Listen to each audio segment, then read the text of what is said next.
you're the superior, man. It's not like superior in terms of like noble Englishmen where you look down upon them, but that seems to be like what the attitude is for a lot of, like you said, these officers. And I'm also glad that because there's a court martial, this actually gets out to the public. Like this is public news. I'm showing it on the podcast. This is not something that's just behind closed doors at some random reserve unit. No. This was big news. This individual had zero evidence, and you're a real lawyer and just picked them apart. And that's why I'm glad that there was that court martial, because at least now we have just on record the evidence that a lot of this, and I've talked to tons of folks now on the podcast, thanks to Catherine at Valor Legal, that were released from the forces, that were clearly abused by the system. You cannot deny that this was full-on abuse. And the fact that Canadians aren't more aware and more in an uproar, like these are the population as a country have decided, if we need to go to war, these are the people that we've decided are going to go and do the fighting for us, because we don't want to do it. And so there's a certain bond there. There's a certain contract that needs to be upheld. And then when you just treat them and allow them to be treated like dog shit, it's torture, the stuff that happened to a lot of these guys, like being left out in the cold, not being fed. Like this is stuff you couldn't do to a prisoner of war. So this attitude is pervasive. But how did this happen? Like, where do you think that this even started? Because when I was in it, I don't know, I was released in 2016. I got in 2001. We just started the war on terror. It was probably the best time to have joined because, I mean, we got all kinds of funding and courses and kit. Deployments. We got to go to war. Deployments, exactly. And so I was just at the end of the era of darkness. And so my NCOs were all part of that generation. But I didn't really know much of it. Is this kind of a reflection of, all right, we're done with war. We're going to become a social experiment. So therefore, our leadership is going to reflect that new social experiment that is going to reflect Canadian values. So let's get rid of all the war fighters, the warriors, the individuals that would actually sustain us in a war, to actually reflect this new, it's just another department, right, of the Canadian government. It's not Canadian Armed Forces. It's just basically like, Finance Canada. Is that kind of what's going on here? This pervasiveness in the officer ranks, at least? What I don't want is what I'm saying to make people more, they shouldn't get more depressed, because a lot of people live in a world where it's like, hey, everything is supposed to be the way I want. The reality is the universe is cold.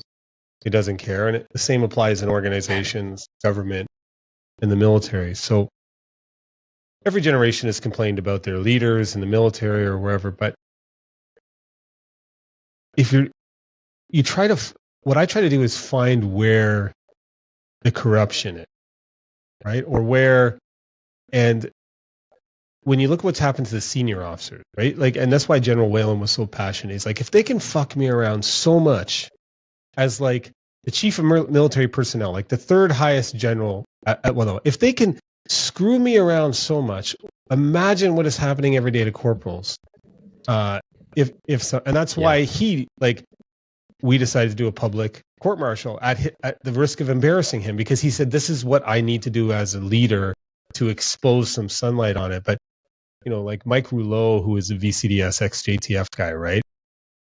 Fucking amazing officer in terms of being a solid guy.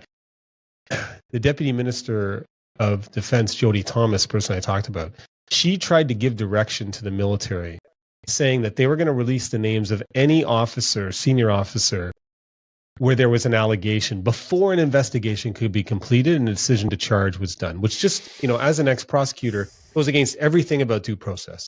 But they wanted to sacrifice some senior male officers because it gave them political capital to defeat O'Toole, right?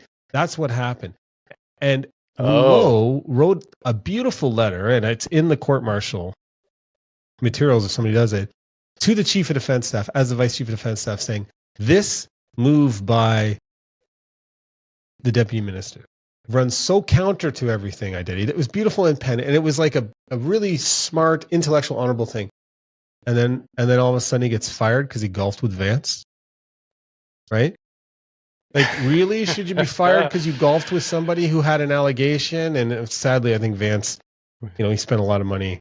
Like, I would like to have fought that charge because I think there was some stuff to uncover there, but people make different decisions for different reasons. But just think of it. Rouleau gets kicked out because he golfed with Vance after he writes a scathing letter criticizing the deputy minister of defense, who reports right to the prime minister's office and the PCO. Like, that's actually how the world works. And so when I tell people who are kind of more grassroots and they get angry at the government, like, everybody is just using you. Like, conservatives are using you, liberals are using you. Everybody's just trying to get you angry so that they can get you to buy stuff. And the power people are just making money hidden, and it's really hard to get under there and understand what's happening. Like, and it can make you feel like you're drowning because you can't. So I think what I tell soldiers who come to me, I'm like, focus on your family, focus on your friends, improve your community. Stop focusing on, how bad Trudeau is, because it's just going to run you into the ground. You're not going to be able to change it. Some people can, if you're given the opportunity, like James Topp, like you're doing. I'm trying to do it in a small scale, but it's exhausting.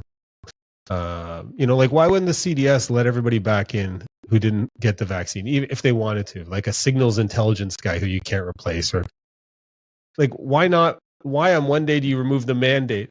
Or assaulters. God, Jesus. Like pilots. Yeah. Like, I've had pilots on. They're the best in the world. Yeah, get out of here. It's because it's politics of people who will do something. They'll sacrifice brave soldiers to advance their political careers.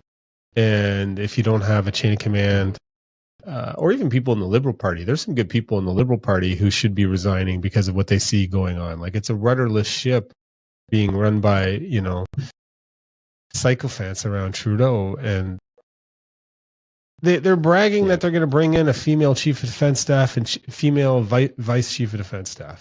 Like, they're bragging in the inner circles once this happens. I'm like, why would you brag about that? First of all, if they're the right people, that's spectacular, right? But this Jennie Carignan, who's like, they create a new position, chief of protocol and professional standards. She's a 3-star. She said to all of the generals before Whalen's court-martial and discussing Fortin's case when he was acquitted, regardless what happened to Fortin, our policy is we believe all victims. Regardless of what happened to Fortin, our policy is, and the chief of defense staff was there and didn't say anything. I've heard this from a couple generals who were there who won't name themselves because they're scared